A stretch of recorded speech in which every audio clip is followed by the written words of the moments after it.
నమస్కారం రచిత గారు. నమస్తే సిరి. సో చాలా వరకు ఈ మధ్య కాలంలో ఎక్కువగా విడిపోవడానికి ఒక రిలేషన్షిప్లో మనం వెళ్ళాము అంటే చిన్న చిన్న కారణాలతోటి విడిపోతున్నారు. అందులో మెయిన్ రీజన్ కోపంతో వాళ్ళకి ఆ మూమెంట్ని ఎలా హ్యాండిల్ చేయక విడిపోయిన సందర్భాలు చాలా ఉన్నాయి. ఇలా రిలేషన్షిప్లో కోపం వచ్చినప్పుడు ఎలా హ్యాండిల్ చేయొచ్చు అంటారు? తాకట్టులో ఉన్న బంగారాన్ని విడిపించి ఆ రోజు ఆన్లైన్ రేటుకే మేము కొంటాం. Sharma gold company. Reasons, the question from you is a reason. దాంట్లో రకరకాల రీజన్స్ ఉంటాయి. బికాస్ ఆఫ్ పొసెసివ్నెస్ ఉండొచ్చు, లేకపోతే ఇట్లా ఉండొచ్చు, lack of understanding. But major issue ఏంటి అంటే కోపం. నార్మల్ కోపం, anger is always a weapon. అంటే నీ కోపం ఏదైతే ఉంటుందో చూపించాల్సిన టైంలో, చూపించాల్సిన దగ్గర చూపిస్తే గనక అది ఒక మంచి ఆయుధం. అదే పిచ్చుక మీద బ్రహ్మాస్త్రం అని అవసరం లేని చోట, ఊళ్ళో గొడవ, లేకపోతే ఏదో ఒక మైండ్ సెట్, ఫ్రస్ట్రేషను నీ పార్ట్నర్ అనుకునే వాళ్ళ మీద చూపించినప్పుడు ఒకసారి 2 సార్లు భరిస్తారు. ఆ తర్వాత అది ఖచ్చితంగా తెగిపోవడానికే నాంది అవుతుంది. తన కోపమే తన శత్రువు అనేది అక్షరాల వాస్తవం ఏ రిలేషన్లో తీసుకున్నా.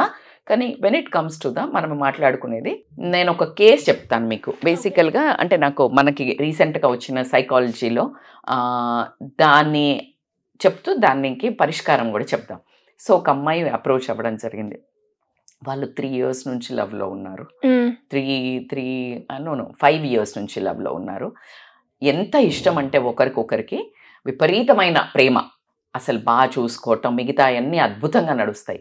కానీ ఒకటి లోపం ఉంది. ఏంటి అంటే అది అతని కోపం. ఆ కోపము చెయ్యబట్టే ఇప్పుడు ఈ అమ్మాయి రిలేషన్ని ముందుకు తీసుకెళ్లాలా లేదా అనే ఒక సంక్షోభంలో పట్టడం జరిగింది. తను మనల్ని అప్రోచ్ అయ్యింది. సో తను చెప్పే పరిస్థితి ఏంటి అంటే, ఆ కోపము ఎలా ఉంటుందంటే అసలు ఆ కోపం వచ్చినప్పుడు ఆయన సెన్సెస్లో ఉండడు. విపరీతమైన కోపము.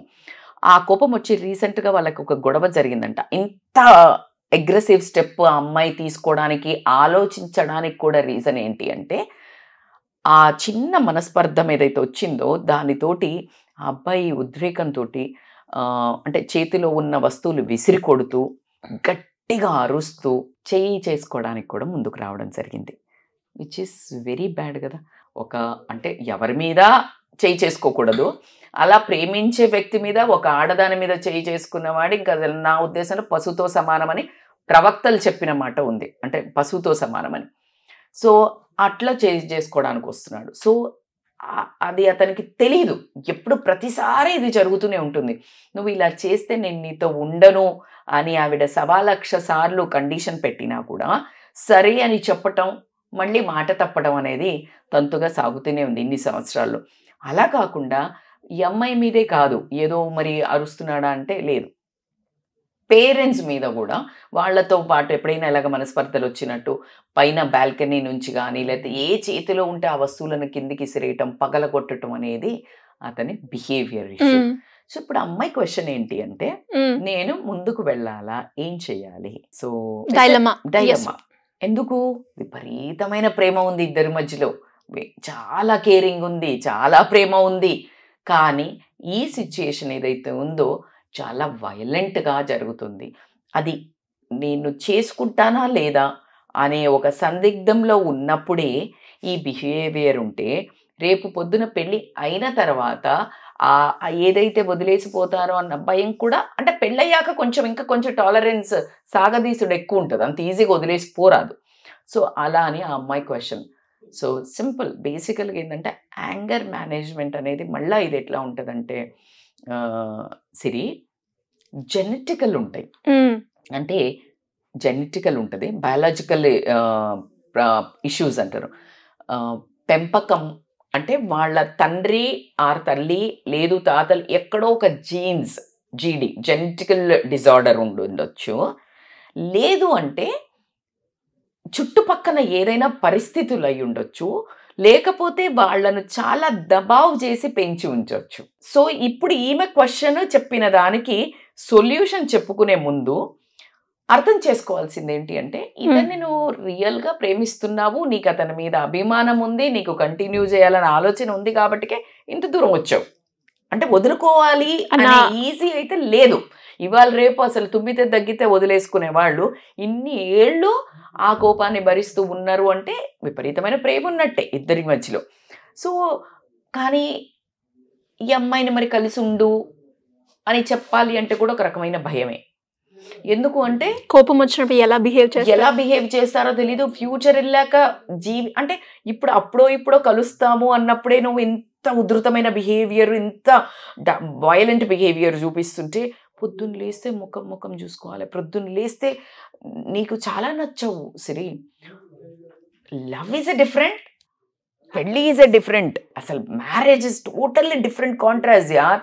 పొద్దున నీకు ఇంట్లో అమ్మ నాన్న వండి పెడితే ఇట్లా అని తిప్పుకుంటూ తయారయ్యి నువ్వు అమ్మ నాన్న చేసి లేకపోతే నువ్వేదో జాబ్ చేసి ఇట్లా బండి వేసుకొని కారు వేసుకొని వచ్చి ఒక లవర్ని ఎక్కించుకొని పోయి కొంచెం సేపు ఇంకా అప్పటికే కొంచెం బోర్ కొడితేనే నువ్వు వెళ్ళు లేకపోతే నేను మళ్ళీ కలుస్తా అని చెప్పే రిలేషన్ నుంచి నీకు ఆప్షనే లేదు. పొద్దున్న అన్నప్పటి నుంచి నీ ముఖం చూడాలి. అప్పుడు నువ్వు గురక కొడుతున్నావు అనుకుందాం, లేకపోతే నువ్వు ఫోన్ పట్టుకున్నావు అనుకుందాం, నువ్వు లేకపోతే పిల్లలకి ఏం చేస్తావు, నువ్వు పని సరిగ్గా చేస్తలేవు, నువ్వు breakfast, oh my god it's so much in life in front of నీకు.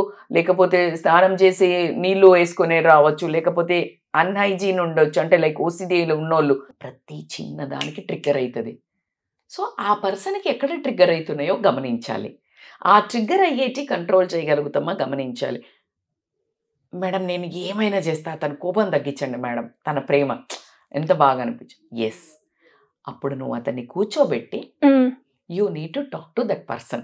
ఓకే, అండ్ మేడం నేను మాట్లాడిన ఒట్లు వేయించుకున్న ఒట్లు గిట్లు కాదు, కన్వే చేసే విధానము వినరమ్మా. వాళ్ళకి కూడా సెన్సెస్ ఉండవు. ఒకటే చెప్తున్నా కదా, సబ్ కాన్షియస్ మైండ్లో వాళ్ళ బిహేవియరల్ ప్యాటర్న్స్ మారడానికి పేరెంటింగ్ ప్యాటర్న్స్ యూజ్ అవుతాయి, జెనెటికల్ యూజ్ అవుతాయి, జీన్స్లో ఉండుండొచ్చు.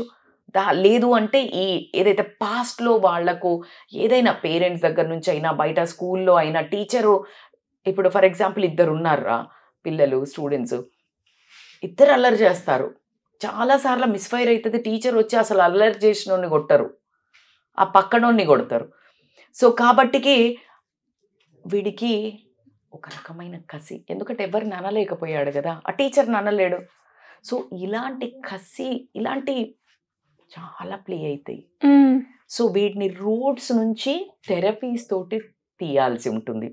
సో ఇప్పుడు ఆ పర్సన్ నువ్వు వెళ్ళిపోతా అంటే భయపడో బాధపడో ప్రేమతోటో నువ్వు మన ఇద్దరం కలిసి ఈ యొక్క పడావు అంటే ఈ యొక్క ప్రాబ్లమ్ని ఫేస్ చేస్తూ దీనికి సొల్యూషన్ నేను ఇవ్వడానికి రెడీ ఉన్నా, నువ్వు ఓకేనా అని అబ్బాయితో మాట్లాడాల్సి వస్తుంది. Because otherwise once you record that, హిడెన్గా పెట్టి ఎవరితో అయినా రికార్డ్ చేయించిన how he will behave when is angry.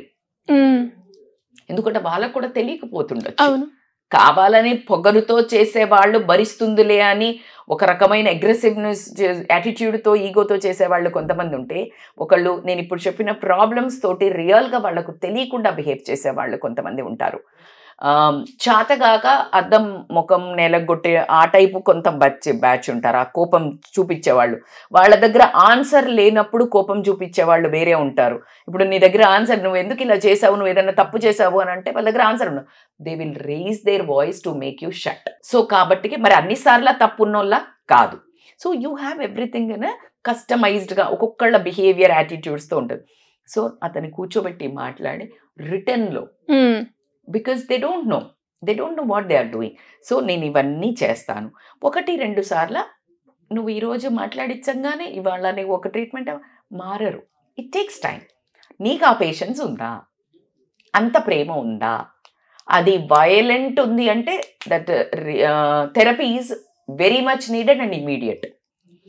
ఆ థెరపీలో నీకు చాలా రోజులు అంటే ఒక 1 year అంత రోజులు తర్వాత అతని బిహేవియర్ సద్దు మనుగుతుంది అని అనుకున్నప్పుడు then you can continue the forward. ఇంకా ఫ్యూచర్ ఏంటి అనేది చూసుకోవాల్సి ఉంటుంది. That's what I personally did, because there is no point. నువ్వు జీవితాంతం లోపలికి వెళ్ళిన తర్వాత రావడం కష్టం. సో అప్పుడు ఒక మచ్చతో రావాల్సి ఉంటుంది.